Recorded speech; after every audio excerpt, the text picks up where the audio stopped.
Hello. If you wanted to change the keyword language, the process will be really fast. The first method is the quick toggle. So if you already have multiple languages installed, the fastest way to switch is the taskbar.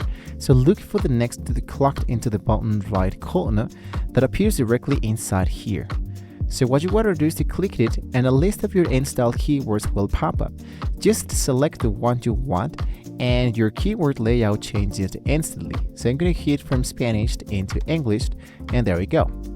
Now, if you wanted to add a new language, I'm going to hit for more keyword settings. And inside here, what I want to be doing here is to select the element that says add a language. Just like that, we can enter whatever language you wanted to choose to install. Just make sure the keyword is checked and hit into the element that says install.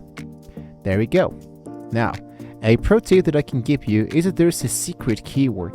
So you don't even need to mouse to switch. If you hold the Windows key and tap the spacebar, just like that, it's going to be popping out this element. So if you type the spacebar as many times as you want, you can just go for scroll it and just pop out, and just like that, we'll be having now the element that you have selected so far. So now you can type in any language without a headache. If this quick helped you, don't forget to like, share, and subscribe to the channel if you want to see more great tools like this. Thank you for watching. See you next time.